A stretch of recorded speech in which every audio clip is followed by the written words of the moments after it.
Hello Masters, and welcome back to your newest video where we're going to be looking at the morality of productivity in our society. And we're going to be looking at why we should deeply question what we have been trained to believe is moral and right and good, because so many of the morals of our culture don't seem like morals. They just seem like given, that it just seems correct that this is how things are. And why so many of our morals are actually quite harmful and destructive and not good for us. Okay, so our culture in our capitalist society deeply values productivity. And this is something that all of us are raised in a culture where to be considered productive, to be considered active and doing things and on the ball with in terms of being someone who is constantly in a state of working hard, of pulling ourselves up by our bootstraps, of being this independent, hard worker, self-motivated person is glorified. We have glorified the idea of a person who is willing to work hard by whatever standard we're measuring hard work in today's culture. So in the past, hard work used to be physical labor.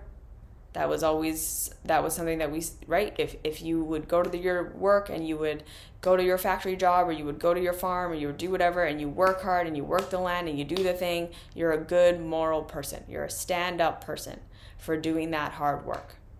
In today's culture, we all know what that is, right? Just working your job, being creative, having a side hustle, whatever industry you're in. The self-help industry is full of people who are making millions and millions and millions and millions and millions of dollars, telling you that they can help you increase your productivity, telling you that they can help you increase your creativity, they can help you increase the amount that you are able to output in terms of what you are able to offer society. We are told that people who are poor, that people who are struggling, that people who can't make ends meet are people who are just not working hard enough, or are people who don't offer something to society that is valuable enough to be considered someone who should be able to have their needs met in exchange for the work that they do. We literally live in a culture where we have made it morally okay for some people, for many, many people, to work full-time jobs, to work more than one full-time job, and still not earn enough money to support themselves in our society. We have made that okay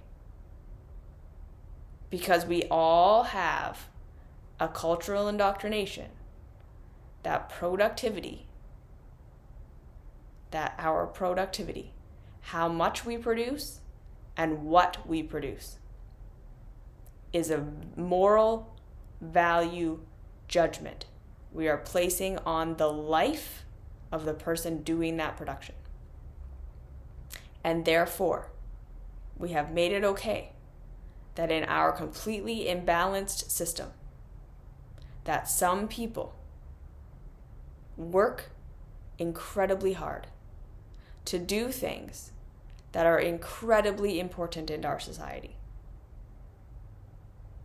that maintain our streets, that are janitorial staff, people who bag our groceries, people who deliver our groceries, people who make our food for us, people who serve coffee, nurses, teachers,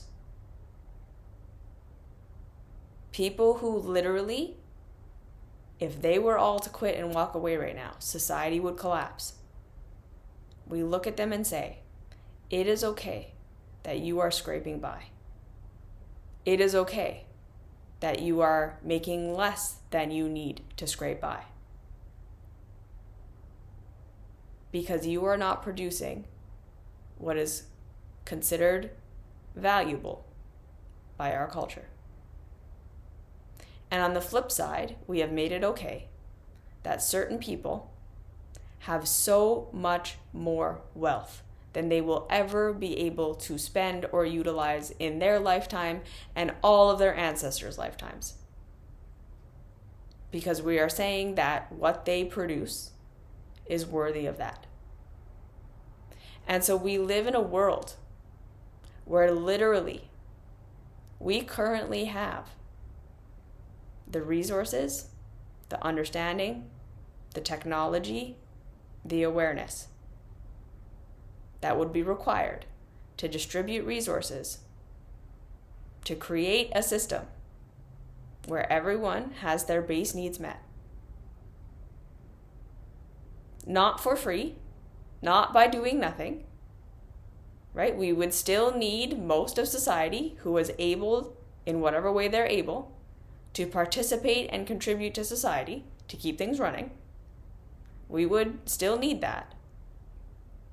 But we could do it in a way where people don't need to be working 80-hour weeks, where people don't need to have horrible working conditions, where people can work a reasonable number of hours at a job that keeps society functioning, and everyone could have their needs met, and probably more.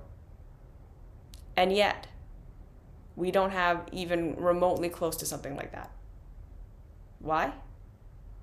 Because our culture has made it morally okay for this imbalance to exist. And in fact, our culture justifies this imbalance by saying it is morally okay that we do this because the people who have more are morally better than the people who have less. They are more productive, is the lie that most of us are told.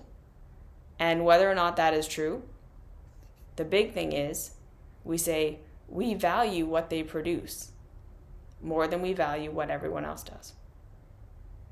And then finally, at the biggest thing, it's that the owners of the means of production have the power to create the systems that we're running under. Because when you own what everyone needs in order to survive, you get to set the market. You get to set how society runs, essentially. Because you control the people by controlling what they need to live. So we now live in a society and in a culture that has been for hundreds of years conditioned to believe that things are fair, that the playing field is level, that everyone has an equal opportunity to create a good life for themselves if they're willing to do the right work and to work hard. When in real reality, this is completely untrue. There are certain people who will never have access to certain spaces and places that would allow them to level up. There are certain people who live in certain parts of the country or parts of the world where their labor is going to be exploited. And they do not have the money, they don't have the understanding, they don't have the awareness to stand up for themselves. There are people on this planet who are going to work jobs where their labor is continually exploited and where they have very little power to do anything. Because there are so many people out there who are desperate for a job at all, that if you are unwilling to sacrifice yourself for the job, they will sacrifice you for someone who is willing to do it. Because there's that much, at this point, manufactured insecurity. And this is how the system keeps itself going. People are deliberately exploited, deliberately made insecure, deliberately made to feel like that is a flaw from them, that they are worthy of that horrible treatment because of their level of productivity, because of what they produce. And we are indoctrinated to say, well, yeah, you're a low-level worker. You deserve to have a low wage. That job isn't worth it. When in real reality, that job, when we look at the people doing these jobs and how much revenue they are creating for the company, whereas if they were to walk away, how much revenue the company would lose, they are being paid far less than what they are worth. And they are being paid that because, again, culture has said it is okay for us to make a moral judgment on certain levels of productivity and to say these people just simply aren't deserving. We've been sold the lie that it is this manufactured discontent that breeds innovation. That if everyone were to be taken care of, if everyone were to have a level of safety that a rich society can provide, that no one would innovate and no one would create and nothing would get done. And this, again, is a huge moral judgment on the human soul that is always questing for something better. Innovation would actually increase when more people were safe and had the space and time and energy to study, to get educated, to have time and energy to innovate. We would have more innovators, not less. But again, we are being continually culturally exposed to this idea that so much of what makes us as a human worthy of love, of understanding, of provision, of safety, is what we produce and how much we produce. And that is like the basis of our cultural's moral code. And this is how we determine the pecking order of our society. This is how the owners of the means of production justify not having fair treatment. And then when we individualize this, we personalize this, we take this and we make this a part of our personal ethos because we have to. We're raised in a culture where we cannot separate ourselves from the culture. So this productivity thing, again, is baked into most of our senses of self.